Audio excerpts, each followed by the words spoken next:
everybody. Welcome to the pilot episode for Executive Dysfunction. I am the host, Taylor Utley.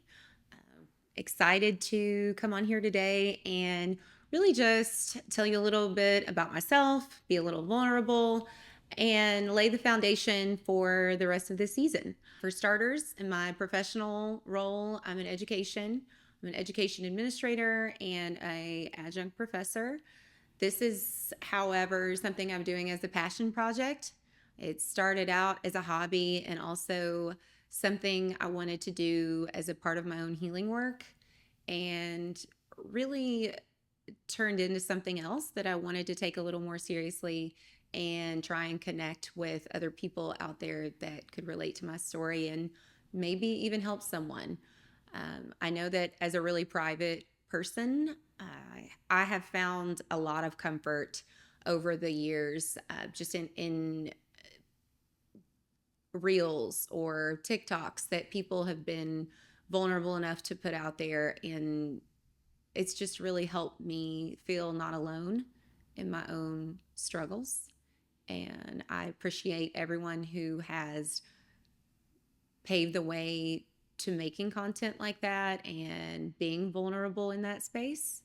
And this is my attempt at doing so. I have a lot of experience public speaking in my professional role, but not so much making digital content. Actually, I have no idea what I'm doing when it comes to making digital content and marketing it. So I'm just jumping in and challenged myself to release this first episode on Mother's Day because I think it is really a significant day for me. It's not a day that I have great memories around. I'm going to share a really personal and vulnerable story with you that happened on Mother's Day 4 years ago. And so that's why I challenged myself to sit down, finally record this, and get started. I'll say that over the past 2 years, I've really been, I hate the term healing journey. That sounds so corny to me. But I just got to a point where I realized that if I wanted to really find happiness in my life, if I wanted a purpose, if I wanted a meaningful, lasting relationship that was healthy, that there were a lot of things I needed to do to work on myself first. Really, rage and anger have been things that I've really struggled with. And I started going to therapy. Then I read this book, and it was actually like a book for work, and it talked about the brain and how behavior, the brain impacts behavior. And it resonated with me so much. And I saw so much of myself in what I was reading and was able to make so many connections to my past and my present. And I just became obsessed with neuroscience. I wanted to read everything about the brain. I wanted to read all the books out there on human behavior and the brain and learn about how trauma impacts you in your adult life. And that was really powerful for me because it allowed me to free myself from a lot of the shame that I was dealing with from just the person that I had become and the things that I've done in my life that hurt a lot of people. And forgiving myself and learning to be nicer to myself was the first step in all of this. And without that, I would have never made it this far. I remember I was working with a therapist who had told me about metacognition, or just, if that's a fancy term for thinking about your thinking. So when those negative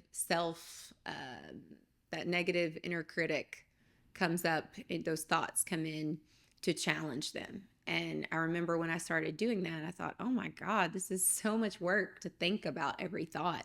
This is going to be fucking exhausting. And she laughed, and just like any muscle, the more I practiced, the more natural it became.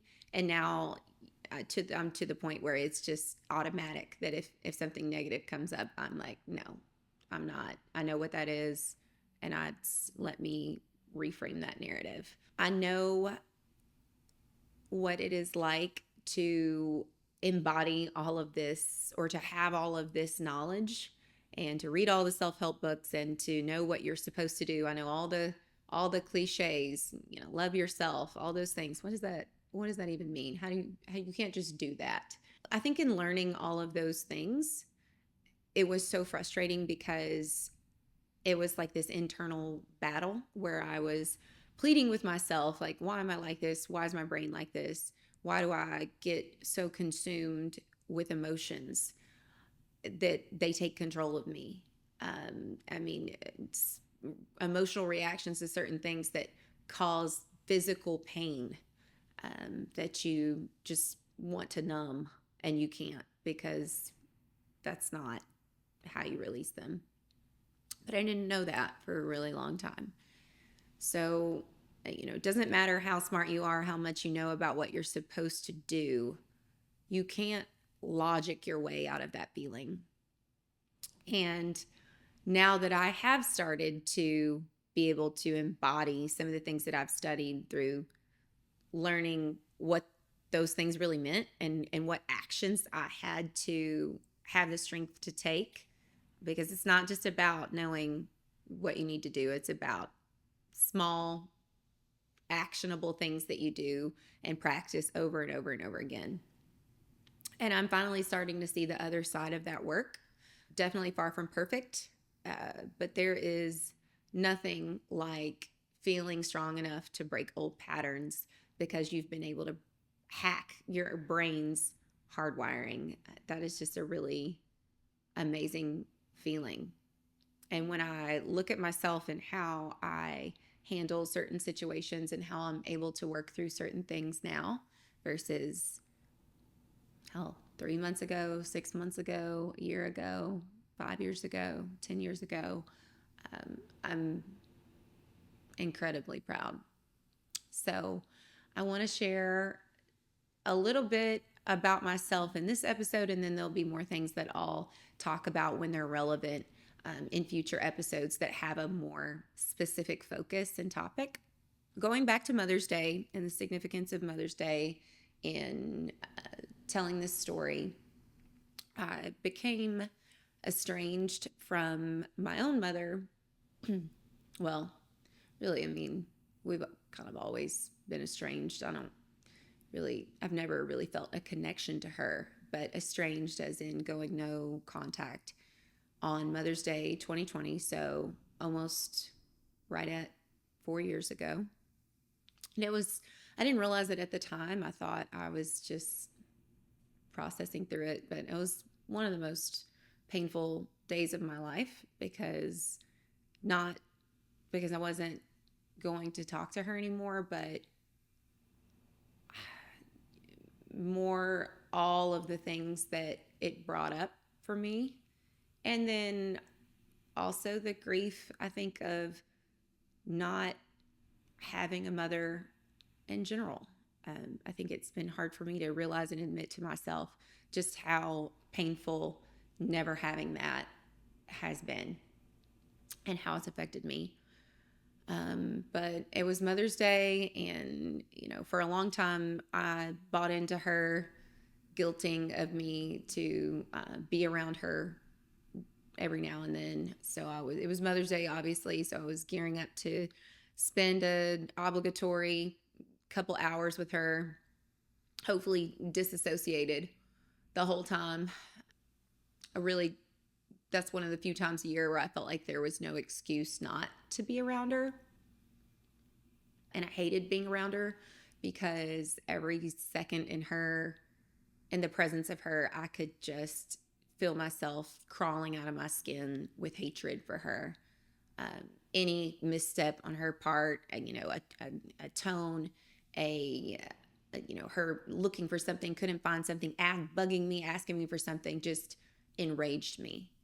I was just constantly, she would say, I'm always walking on eggshells around you. And then I would internalize that and feel guilty because I somehow, bought into her story that I was the villain. But really, I mean, that's what PTSD makes you feel like. It took me years to even realize those were the symptoms that I was feeling whenever I was around her or talked to her or thought about her. When I wrote this, I released so much rage. I was shaking and my heart was pounding just even trying to type out the story. And it's amazing to me that now telling it after having written it, those feelings are not coming up because I was actually able to release them, which is why this is just incredibly healing for me in general. But I can remember if she would go to hug me, I would just tense up and be filled with this disgust and hatred for her. And she felt it too. Even when she was trying to be nice, I just couldn't even look at her. And if you know that feeling, you know exactly what I'm talking about. I know there's a lot of people that couldn't imagine that. They associate their mother with a source of love and comfort. But I know that there are people, whether it be their mother or someone else in their life, that they know exactly what that feeling is like. So she was trying to make small talk with me, and I kind of just mutter a few surface level answers to shut her up and just wait for her to finally leave. But that Mother's Day, she decided to really address the situation head on and confront me. And she demanded to know why we don't have a relationship. Because to her, it's a mystery. She, like a lot of narcissists, and I have a lot of theories on narcissism and what it really is. And I actually have a whole episode where I want to talk about narcissism as a concept.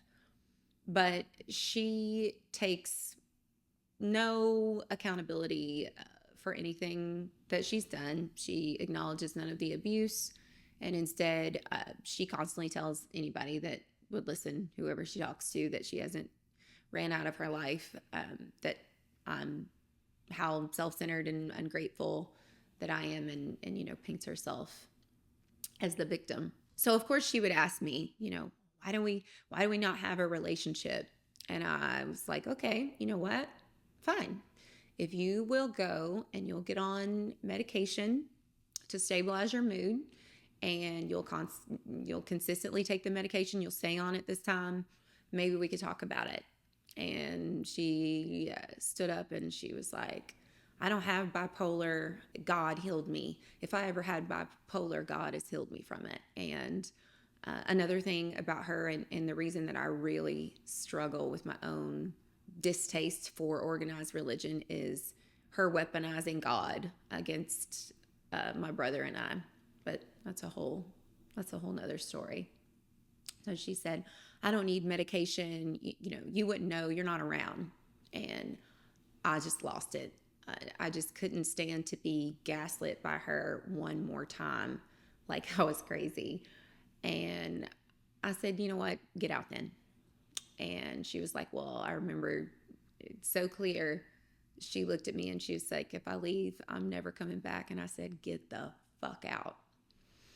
And she left, and I was so angry. I remember I took this glass vase that was sitting on my table, and I threw it at the door, and it shattered everywhere in the glass, and I was furious. And I took out a bottle of Tito's vodka, and I just sat there on the floor and drank it, just miserable. And I don't really remember it. At one point, I must have passed out, and then I woke up and I had glass stuck to my face, and I brushed the glass off and got up and cleaned my apartment and got ready for the day and went and saw my friends and never told anybody about it until now. I have never been able to connect with empathy for her, which is crazy because I'm a very empathic person. I'm always, in my role, I'm always been really good with in my professional role, I've always been really good with like behavior. I've given countless talks on the science of behavior and the manifestation of trauma. And I've never gotten angry with kids that had displayed behavioral issues. Other adults. I mean, I see those things for what they are. I see rage for what it is. When I ever I've came across, whether it be a child or a person that's really angry, I just usually see a person who's in a lot of pain. But with her, I had never been able to connect with any empathy for her, just hatred.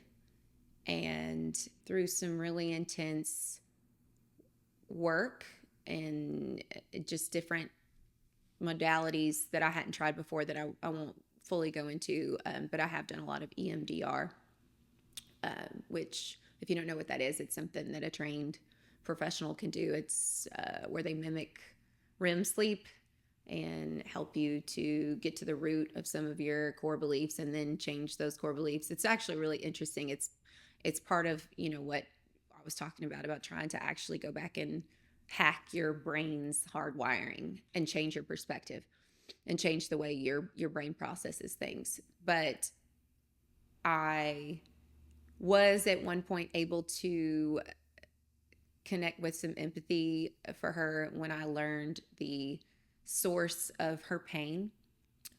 I believe that she's tried all these years to bury it, and she has buried it in a sense, but that's why she has uncontrollable rage episodes followed by remorse that is so great that eventually her brain started to protect her from feeling remorse at all. I think that's what narcissism is. It's just too much. And the remorse didn't stop the rage episodes from coming again and again and again. Even though I was able to, just in learning some things about her and her own childhood, understand her better and finally break through and apply everything I know about development and what that must have done to her and her emotional state. She's basically an angry. She's emotionally like a little girl, and she's an angry little girl, and I realize that now. She doesn't have an official diagnosis, but I would say that my unqualified diagnosis of her would be what people in the medical profession call bipolar and IED, which is intermittent explosive disorder. Huge, seemingly out of nowhere rage episodes where she would scream the cruelest things she could think of at my brother and I often as when we were kids. And there wasn't, we couldn't say anything back because that would make it worse. And even though I've been able to work through a lot of my anger with her about the things she's done to me, when I think about my little brother, I feel all of that rage come back. And I have his picture up because I knew that I would need to look at it to help me really get through and be able to tell this story.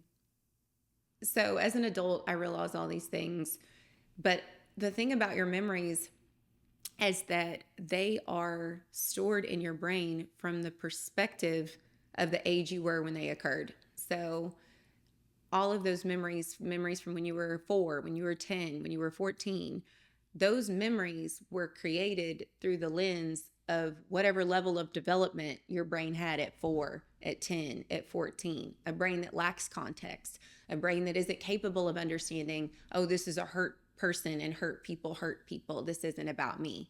So that's why children internalize the things that happen to them, and that creates a sense of self-worth, and it creates a brain that will naturally seek out those same patterns. This is what, on one hand, this is what I deserve, this is what I'm meant to have in a relationship because this is what I've always known, this is the acceptance, the treatment that I've always known. And on the other hand, because the brain is like a computer, a machine, and it naturally wants to seek out repetition and familiarity. So, in a person you meet, oh, I already know this type of personality. I already know how to navigate and protect myself from it. This is a good, safe route to take. Somebody told me once, if you spend your whole life on a tilt-a-whirl, and getting off and standing on solid ground feels uncomfortable. So I say all that to say that I know those things as an adult, but as a little girl, all I knew was that my mom hated me. I can still see the look of disgust on her face when she would look at me. I realize now that I must have reminded her a lot of herself, and there was no one that she hated more than herself or hates more than herself. She's still alive somewhere. And I don't care if she hears this. I hope she does. And maybe that doesn't sound like something a fully healed and forgiving person would say, but like I said, while I've worked through a lot of the rage, I'm still connected to it, and there's times where I still feel it come up. I'm not there yet, and I hope that this project can be a part of that process, because what's that saying that people have said to me, and I could have just people have said it to me without me when I was still angry, and it's the worst thing you can say to someone because it felt so dismissive of my pain. What is it? Anger or rage only rots the hatred only rots the container that it's in, or whatever. That may be true. I can think about that and appreciate that idea now, but in the context that it's been said to me before, I didn't, because there have been so many times where my own pain has been dismissed.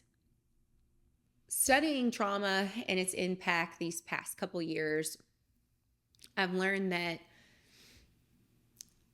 challenging experiences in your earliest years of life shape the way that your brain will process events for the rest of your life. You're born with a completely blank slate. You aren't born with any shame or guilt or fear. Those are things that the world gives you. Those are manufactured. And in those early years of life, your brain is making connections and creating like a personalized meaning to attach to otherwise meaningless events, right? Which is true about the here and the now.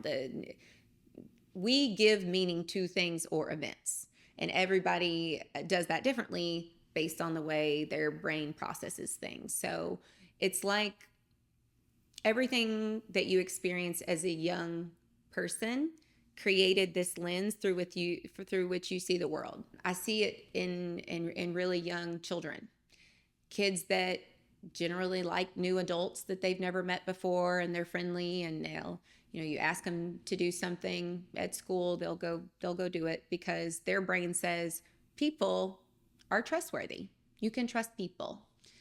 People have your best interest at heart. That's their subconscious belief about the world. But I can always spot the kids who haven't had positive early experiences in their life, because at a young age, they're the ones that will say, no, I won't do that.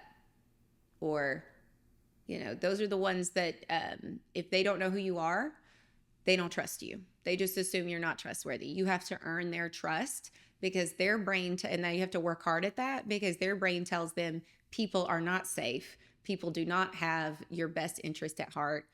You need to protect yourself from people. Our brain is making these connections and creating this meaning to attach to events or types of people. And when the nervous system experiences great duress, whether it be physical or emotional, because our brains are built for survival, and your brain works equally hard to protect you from physical pain the way that it does emotional pain. So if you touch a hot stove and it burns your hand, you won't do that again because you remember the pain. That's a survival mechanism of humans. And if you get your heart broken, that might make you much less likely to want to feel vulnerable in a relationship again, because your brain, your subconscious is telling you, no, that's going to hurt. Um, your brain will work equally as hard to protect you from emotional pain as it will physical pain. So, when experiencing great duress, whether physical or emotional, your brain will activate the adaptation of fight or flight. And when this happens over and over and over again, especially in children under the age of 5, the brain is fundamentally changed forever. It learns to adapt to survive in the worst conditions. And when those conditions change, or you grow up, or you move somewhere else, or like when you think about kids in foster care, they get adopted into a great home. Um, what was once adaptive in the way your brain functions can then become maladaptive in a new environment. So your brain has learned to not trust people to keep you safe, to constantly monitor people's emotions and moods, and to constantly scan your environment for threats to keep you safe. But then when it doesn't need to do that anymore, it doesn't realize that. Your subconscious doesn't understand the passage of time, and it doesn't understand that you're in a new safe place. It's still going to be hypervigilant, and that can pose a lot of challenges for people. What I've been thinking about a lot as I focus on healing, or whatever you want to call it, that word is starting to feels cliche sometimes, is how I don't want to lose connection to what I consider to be the gifts that having experienced deep pain early in life has given me. I think about people with PTSD, or now I think they call it CPTSD, which stands for complex, meaning like prolonged exposure. And I think of people like that, almost like X-Men, and I'm not a comic fan, and so I might like mess up these details, but like how there's these mutants in X-Men that have this, radiation exposure or whatever, and that exposure caused them to develop this gift or this skill that makes them supernatural, but the world doesn't understand them, and it also fears them. So it kind of reminds me of some of the things, the ways that the nervous system adapts and changes, because it kind of gives you this edge if you think about it. Sure, there's a lot of things that make it really challenging, but as adults, many of us have this innate ability that other people don't, like reading other people and knowing their intentions when other people are fooled by them, sensing threats before anybody else can, feeling and processing energy in a way that other people can't. When your nervous system is calm in a moment of chaos, or your brain works super fast at pattern recognition, that might be patterns of behavior or patterns of events. You can finish other people's sentences, which I really try to stop doing because it's rude. Or predict what's going to happen next in a movie or a show. You can predict how people respond to things. You can recognize things about another person and what they've likely experienced without them telling you, just based on how they act, and just even a brief encounter with them. A lot of these things would maybe be great if you're in sales. No, but there's so much, so many benefits to those gifts if you can learn to harness and to control them and not let those things consume you. I think many of the worlds, I have this theory that just talented people, whether it be, really known talented people or even unknown talented people, I mean, there's talented people all around us. I think a lot of them have these really challenging experiences, and they have this incredibly strong spirit that no matter what their brain is telling them, like, you can't do that, you're not good enough, you're never going to be able to do this or that, and they're fighting against that narrative in their own brain. They're fighting their own brain so intensely that they're generating this really intense energy because they're trying to prove something to themselves. And whenever I encounter people like that in the world, I recognize it in them so quickly. It's like this incredible fighter spirit, and the energy that they're generating from that internal struggle can be channeled into so many great achievements. Artists, athletes, uh, probably every comedian ever, creatives, CEOs, innovators, all kinds of people that are just driven by this unexplainable internal force that gives them this level of drive and of motivation that not everybody is capable of channeling. And I think that's incredible. Of all of these things that I would like to frame as gifts or consider gifts, the greatest one anyone who has known really deep pain in their life has is the ability to feel things deeply. That is something that is so incredibly powerful that many of us have spent a lot of time fighting to shut it out, whether that be with alcohol, drugs, this fake facade of apathy and indifference, or toughness, and then anger too. It can be really consuming. That's why, true anger. It's true that anger is not a real emotion. It's a protective mechanism that covers up a more vulnerable emotion like grief, fear, hurt. And the greater the anger, the greater the pain that's being covered up. And what an amazing thing, really, if you think about it, that to cover up this vulnerable emotion, our body gives us anger, because anger is powerful. Anger can give you a great strength. I have a lot of anger, and for a long time it controlled me. And now that I'm learning to control it, I'm proud of the strength that anger has given me. You know, it gives me the ability to do a lot of really hard things when I'm able to channel that intense energy inside me. And that's really what I want to learn to do better, and to help other people learn to do as well, because there's so many people out there that have all of this energy inside them, and if they could figure out a way to channel it, they could achieve some really incredible things. If I have a destination on my healing journey, or whatever you want to say, whatever you want to call it, it is that it's to be able to control those intense, overwhelming feelings and that deep capacity to feel, so that it doesn't control me. And I will say that I'm made a lot of progress with that, and I'm really proud, because what I do still have is a deep capacity to love and care, and to experience all of those really positive emotions. So really, to close out with all of this, I'm going to say that I'm not pretending that I've fully arrived on the other side of anything, or, share my sobriety journey with anyone.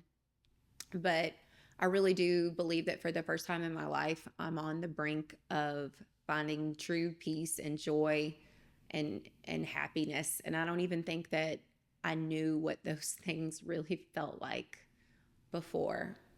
Um, I think that survivors recognize other survivors when they come across each other, and I really look forward to connecting with more people who resonate with this. So for now, that is all I have, and hopefully you will join me for some more episodes.